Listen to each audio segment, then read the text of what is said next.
Well, thanks to both of you at the beginning for making some time to have a conversation about the Generative Coaching Certification Program. It's a pleasure. Great, I'm glad to be here. Yes. Awesome. I'm glad to share what our vision is for this program. Great. So as I just said in the beginning, you're doing a wonderful, cutting-edge, state-of-the-art, very new program in generative coaching, and it's a certification program. So my first question is, what is so unique, what is really new about the program that hasn't been spoken about in the coaching field? Well, I mean, interestingly enough, your question is the one of the, in a way, embedded in your question is the first answer, which is that generative coaching is about doing something that is completely new. That is the whole idea of generative coaching is how do we coach people that have to do something that is essentially unprecedented in their own lives, and perhaps unprecedented in history, in a sense. That people are often in our circumstances in today's world are sometimes throwing people into a situation where they can't rely on, well, what have I done before? As we would say, they can't continue with business as usual, and they have to, in a sense, go outside of the box, outside of the paradigm, and do something that is completely new. So I think that was one of the foundations for generative coaching. Obviously, generativity is essentially synonymous with creativity. So generative coaching is first and foremost about this sort of deeply fundamental movement into a creative space, a space of uncertainty, a space of not knowing exactly what's going to happen. I would just add to that by saying, if you were to really look at the practical pieces or the core pieces that distinguish generative coaching from traditional coaching, or even from what in some ways you might call its predecessor, psychotherapy, say we put a lot of emphasis on developing a creative performance state. And we have our sort of funny to hear today, Robert, saying our collective 80 years of experience about how to develop creative states somatically, cognitively, your relationship to the larger space. And that's not only a primary emphasis, but it's a distinguishing characteristic. Second, we really think about and explore what it means to have a collaborative relationship between the coach and the client, emphasizing that there are these methodologies which you can open this creative state between that gives you something that wouldn't happen from the sum of the two parts. One of our principles there is we would say in generative coaching, 1 + 1 doesn't make 2, it makes 3, or at least 3 actually. It could be more. Which is how each of us got here. We had two good partners who came up creatively and created a miracle. There we are. A miracle. The third unique part, in some ways it's a really unique part compared to what I've seen, is the views and the methodologies for how to creatively engage with obstacles. Yeah. Outer and inner. Outer and inner. If you're gonna employ a coach, first of all, it presupposes that you want to create some meaningful result in the world, and you can't do it by yourself. So we assume it's not because you're not intelligent or motivated enough, but you encounter these obstacles that really throw you or get you to operate in ways that aren't helpful. So we see these obstacles as these great opportunities to find new resources. And we've got, I think, some really interesting ways to help people to do that. And I think the perspective, as Steve is saying, the perspective on obstacles is not just, oh, I need creativity to deal with this obstacle. In fact, one of our principles is that creativity requires, in a sense, opposing or complementary perspectives, that you don't get creativity, true creativity, without what most people would call the obstacle. So the obstacle, instead of being, there's the problem, it's actually a major part of the generative process. I think the last part is, like, in a sense, like all coaching, generative coaching is also founded on a series of practices that people learn and take with them on into their future. We would say that these practices are not just to reach a particular objective, but to continually move in the direction of a generative life or a conscious life. How do we produce, a more aware state of living, a state of greater choice, a state of greater consciousness. Well, a lot of times when you're in the business field, when people are asking about a program, it's a 15-day program, so it's a time commitment, it's a financial commitment.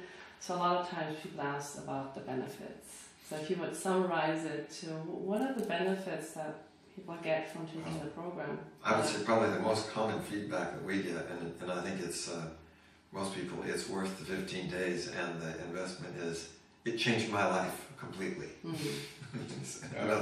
How I think about my life, how I think from my life, the results I'm able to produce. And for coaches, how I engage with my clients. Really emphasize how to see these the genius within your clients, and then how to coach them to find that themselves. So if you're coaching people in that way, it's really exciting and really interesting. You get to produce all these miracles. So in a way, I would say, hey, if somebody only wants to achieve a few objectives, add a few tools to their toolbox, that amount of time commitment, that amount of money commitment isn't worth it. If you want to change your life and you change the lives of the other people that you touch and you work with, that amount is a tiny investment compared to what you're going to actually get. So, I think a whole part of generative coaching is that also that the generativity doesn't just come from, okay, gee, I've got this toolbox now that I'm going to work with my clients. It actually also involves a lot of deep, personal transformation, personal expansion. So, I think that the biggest benefit of, generative coaching is, in the words of the old Star Trek, you could go where no person has gone before. And no woman has gone before. But truly, without, sort of attempting to be sort of, hyping about it, our whole reason to develop generative coaching was, to create, out of, like Steve says, out of our combined, 80 years of experience, a truly transformational program that brings together Ericksonian hypnosis, NLP, Stephen Gilligan's own developments in terms of, self-relations, my developments in terms of all the various things that I've done, the different levels of change. So I think it's probably the most, certainly one of the most powerful combinations of things that you can bring. So I know that you created basically a very simple to understand, we could call it a meta structure of the whole program. Some people might be curious about finding out what's the brief summary of what's the overview of the program. Well, the general view is that everything you know and experience is constructed. And so we're looking at that creative process at very deep levels of how are you creating your life, and how can you do it with more awareness and more positive clarity. So that's the general framework. And that we sort of then chunk down how you apply that into what we call the 6 steps. And Steve already mentioned step number 1, the first important one, is to get into a high performance state. What we call the coach state, which is an acronym. Which paradoxically is a lot of emptying out. So we carry all this baggage, we carry all this tension, we're carrying all these assumptions. If you want to get into a creative state, like, you know, if you look at really creative performers like athletes or musicians or dancers, they really have to get to a place where they release all the tension and they release everything. So that's the first step in the methodology. And what you're left with is a kind of a basic fundamental state of open curiosity. Open curiosity. Then you have to direct that somewhere, because like Steve says, it's an open state. So step 2 is to set what we would call an intention, which is different. I mean, all coaching is about going somewhere. Right? You're trying to, in the term coach, means a vehicle that's moving you towards something. But in our sense, an intention is different than an objective in that it is essentially contentless, meaning it's not about, okay, here are the details, A, B, C, because that would actually limit the generativity or the creativity. So it's more about, we'd say, a direction more than one specific destination. So we say intention is really the driver of creative performance. You're first going into what in California language we might call a field of infinite possibilities, which is where creative people start. Is that like everything is possible and connected to that place where everything is possible. And then to begin to drive it in some sort of coherent way, I have a positive intention in my body, in my mind, in the way that I'm entering the field. The third step is how do you begin to organize your performance state? And again, we emphasize what's the body mind. We put probably as much emphasis as anybody on what we call somatic intelligence. There's lots of research now showing that 90% of decision making is coming from the body, not the cognitive intellect. So that's the base, and then we move to moving the cognitive verbal mind to high levels, and then moving the way that a person is organizing, thinking about the larger context or the fields in which they're in to these high levels.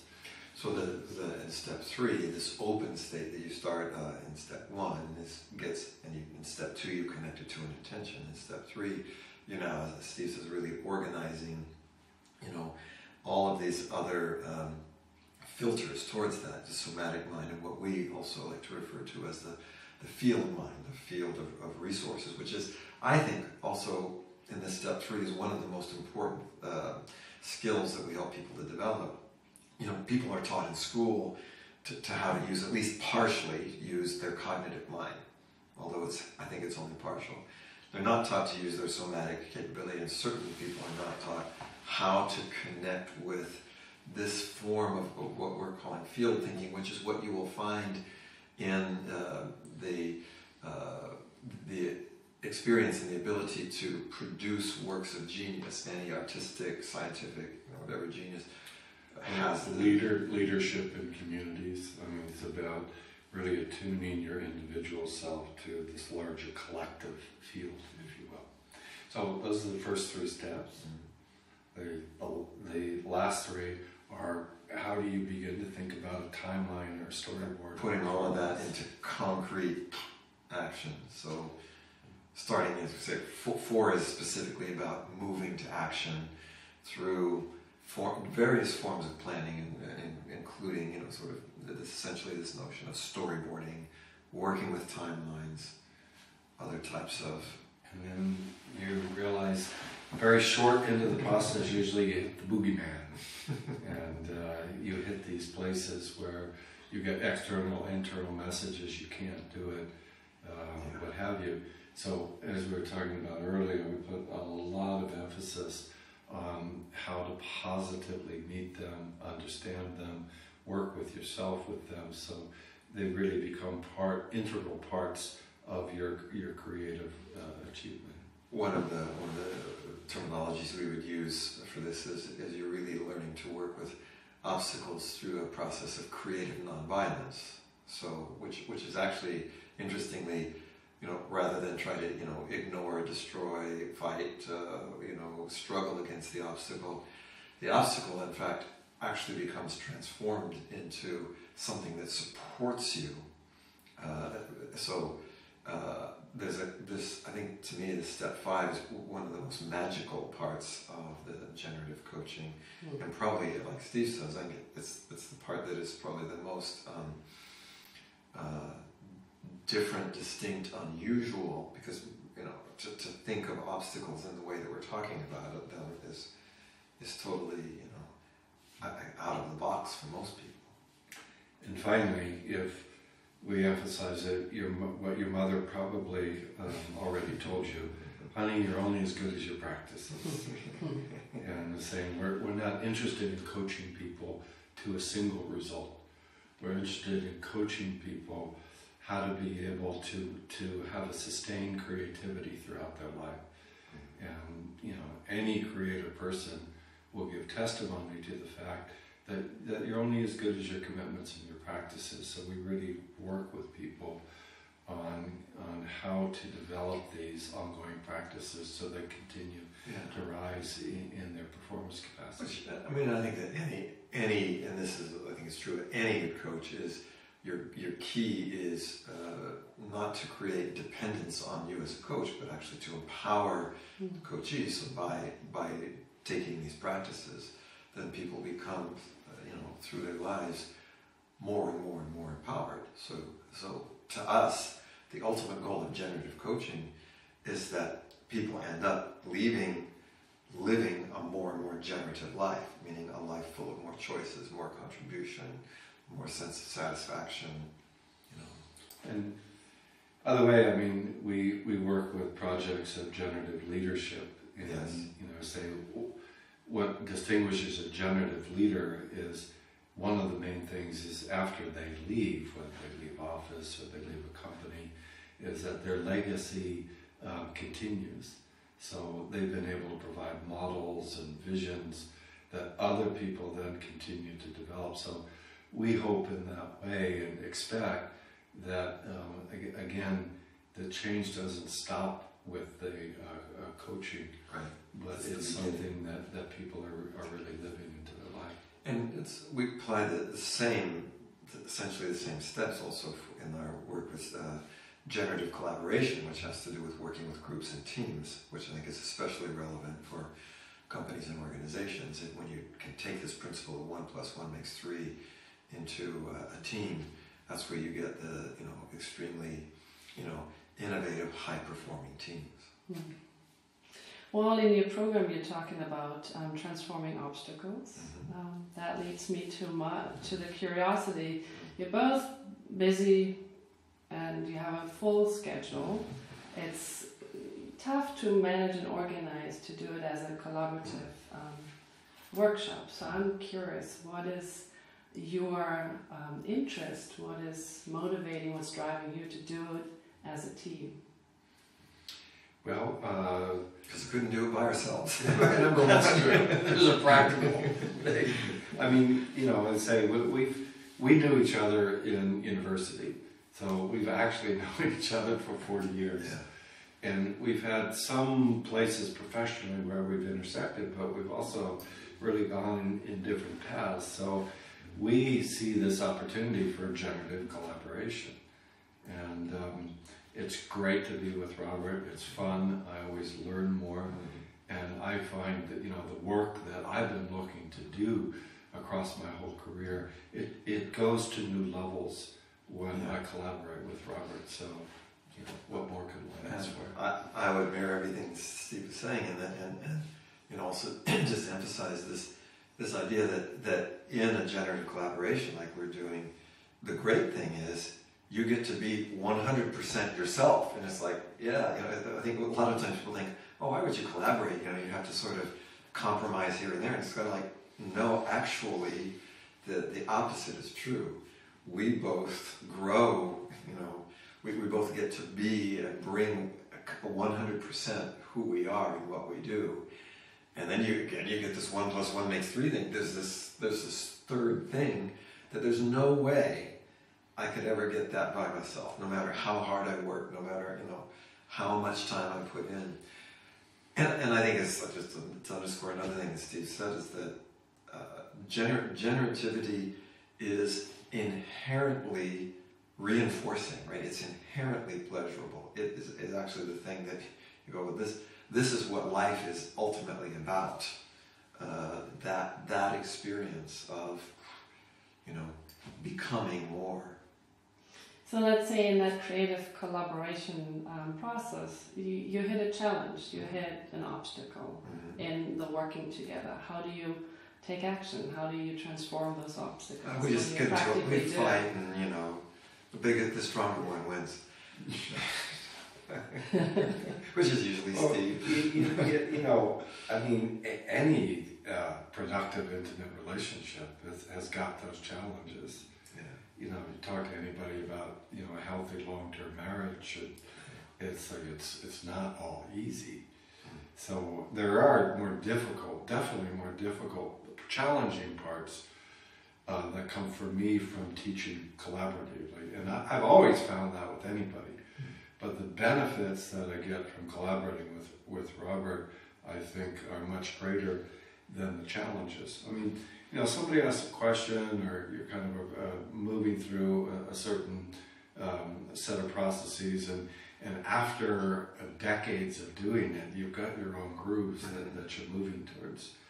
So it's like if you're playing music to somebody, you really have to listen to what the person is saying, and sometimes when you're up on a stage, if you are the only one in the spotlight, it requires a little shift to share the spotlight with somebody. So there are definite challenges, but I wouldn't do it if it wasn't really fulfilling. I think also that your question is what do we do about the challenges? I think first of all, both of us, because of the approach we already take towards obstacles. For me, the challenges are always really an opportunity to sort of go, well, if here's a place for me to really learn something. I think one of the things that we've known each other for so long, but I think one of the things that I so deeply respect Steve, that I would know that any place where we run into a bump, it's like, well, it's not because that's not the intention. Neither of our intentions do that. So basically, we go through what we call our mantras for working with obstacles, which the first one is always, that's interesting, and realizing it's my own state that I need to connect with. And I'm sure there's something here that's going to be a really important and powerful learning experience. If you're working with somebody as a partner, there's a couple of things that you just have to operate on premises. One is, I trust that this person's integrity. Yeah. And secondly, I trust their professional intelligence and their capacity. Yeah. So even if they're going in a direction that I don't fully apprehend, is that I trust that there's almost for sure some really important thing about it. So I said, okay, I can listen and learn. I have to say, we started off with one of our premises that true creativity requires, different perspectives, and so in some ways, those kind of divergent places are also some of the places we go, wow, this is a place where there could be really something new to emerge. Would you guys agree that as a secondary gain for participants, like on one level they learn a structure, how to do generative coaching, on another level you talk about the changes people go through, so there's obviously personal growth and personal development, and the way you talk about it, doing it as a team, it sounds like through observation participants could actually learn on a very practical level by observation how to apply the structure of generative coaching in day-to-day life. It's actually, I think, one of the most common feedbacks that we get is that you guys are really an interesting model for collaboration, which is good for me because I think it's required a lot of learning for me. I think it's probably easier for Robert. But the other dimension of what you're saying, we really emphasize that to be at your professional best, you have to continue to personally transform as well. You cannot have this sort of divorced or disconnected idea that my work life is out there, because to really be at your best creatively, you have to give everything. You have to give your whole being at every level. And you have to do it in a way that you're not giving yourself away, so you're not burning out. So that requires this sort of double development in terms of professional and personal evolution at the same time. It's a really core aspect of generative coaching. I'm actually surprised we did emphasize it as one of the unique aspects, because we really feel to take somebody, a client of yours, through a place at a deep transformational level, you have to be capable of that place yourself. And that's great. Yeah. You know, it's great. You realize these are the job requirements that I have, is that I have to totally show up and continue to transform and continue to be present. You know, I mean, I think it's, you know, the most greatest requirements for a job you could have. It reminds me of what Virginia said, as using the therapist as a self in the process. That's right. Yes, that's right. So that's a model to really do that, not just be on the outside.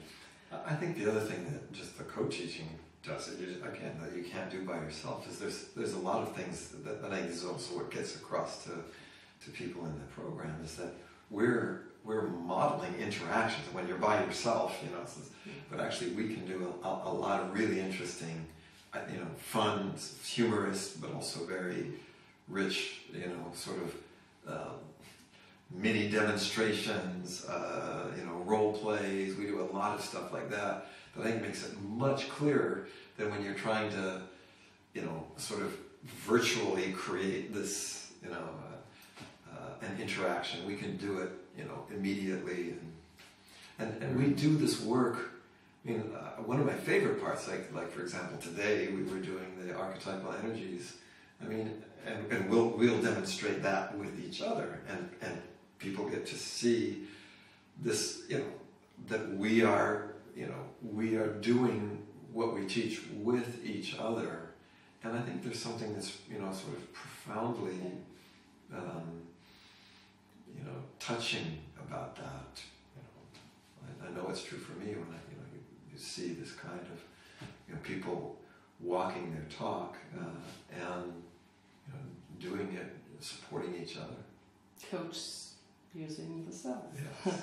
Right. So that brings me to what, just briefly, what is it that, Robert, you appreciate most about Steve, working with Steve?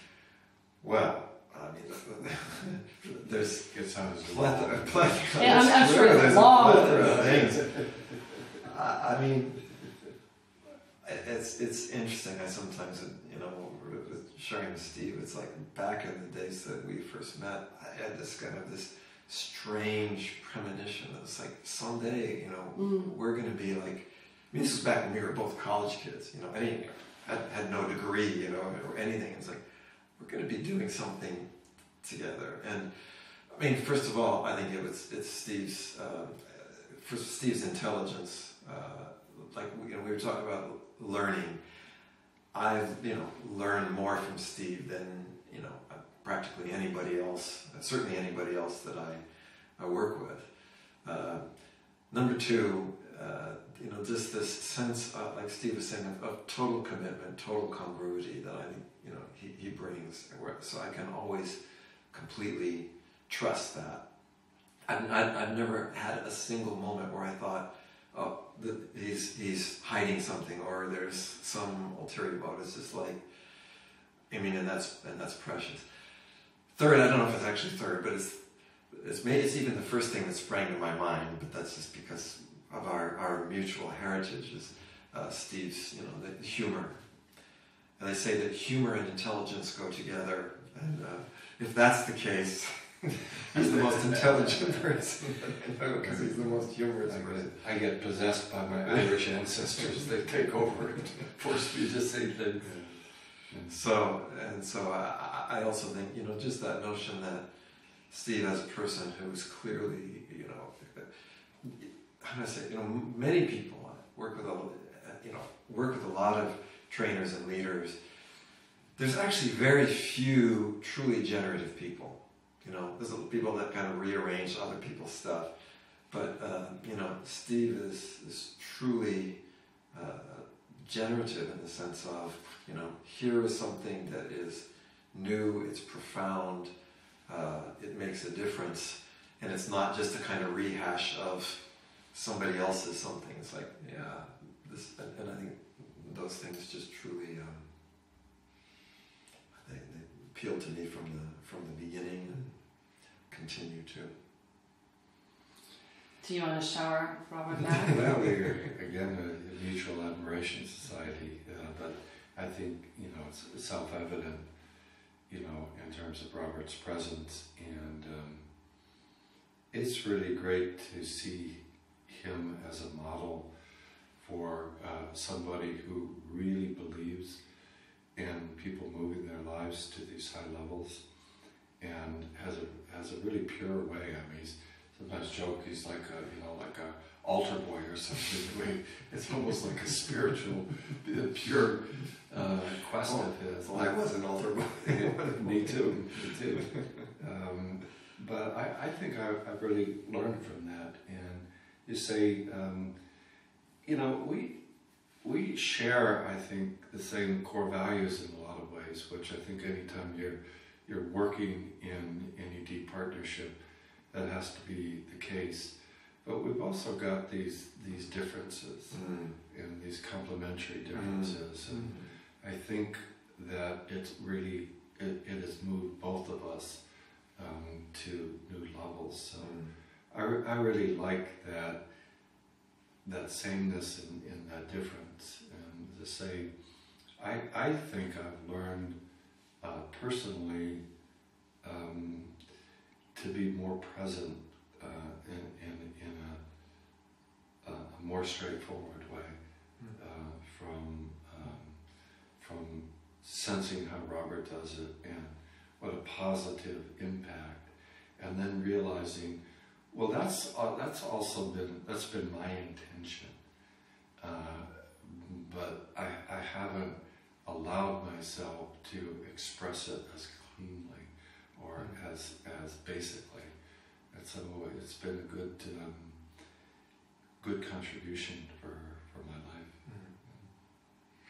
I think the element that I would add is that, you know, for me, Steve also represents, I mean, you know, there's somebody who is, you know, world known for his own work, you know, and is clearly, you know, somebody who also has very, you know, strong and, you know, clear ideas, and yet when we work together, Steve is also willing to sort of open, you know, as he says, we both are, we're not the kind of people that are wishy-washy about things, you know, it's like we have strong sense, and yet at the same time sort of willing to go, okay, this is what I'm really, you know, this is my thing, and what I really know, and what is my, you know, even my whole, what do I say, you know, my brand, my image, and yet I'm willing to sort of go, all right, in service of something bigger, I can let that go and then open and take in and incorporate. I mean, I think Steve has that also. That it always marvels me. He can take in and incorporate these things, you know, that I've brought, and well, I see I always, I mean, to me, sort of my greatest fear professionally would be to get stuck in something just because you had a reputation. You know, Robert's had done all this professional work on modeling creative geniuses, but I've had an equal interest in looking at the sort of the chronological unfolding of really creative people. And one of the things that that's most distinctive are these epics, or these different places that somebody goes through over a 30, 40, even 50-year career, and these incredible transformations.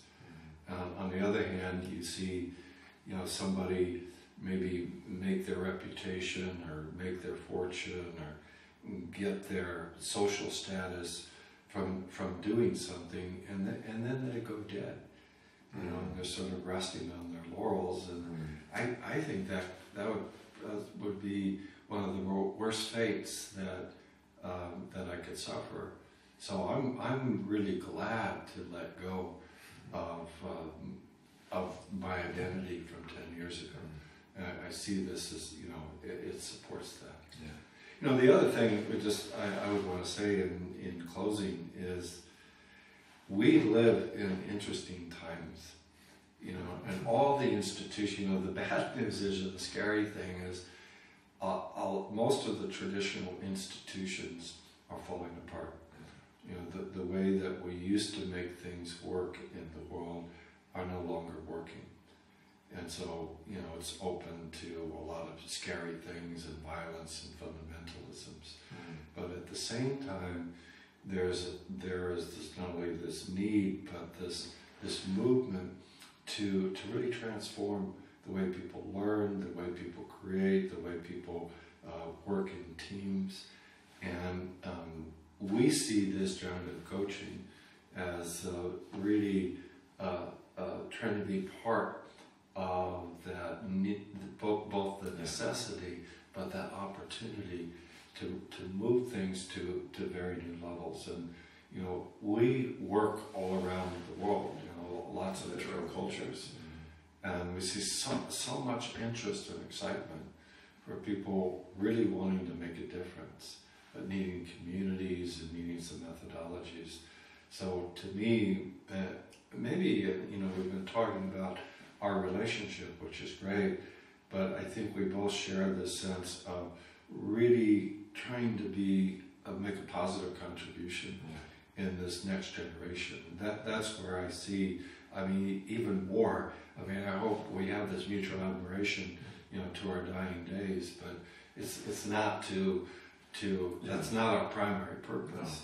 No. Our primary purpose is to see if we can make a positive difference in the world, and the generative change work, I think, really represents a good opportunity to do that. I was smiling because when Steve said, we live in interesting times, I was saying, that's the old Chinese curse, may you live in interesting times. But in our generative coaching view, it would also be the blessing, right? Within the blessing is the curse, within the curse is the blessing, and I think it's, we do live in interesting times, and I think for both of us, that's this opportunity to really bring something, make a contribution of something that is going to allow people to shape those interesting times into something that's new, that's valuable, that's healing, that's creative, and that's fun. It's fun. So it really is a multiple level learning opportunity. You can transform almost your like life itself. Almost like life itself. Like life itself. Yeah. Great. Well, thanks again for your time. Thanks for an amazing program. I think nobody should miss if they really want to.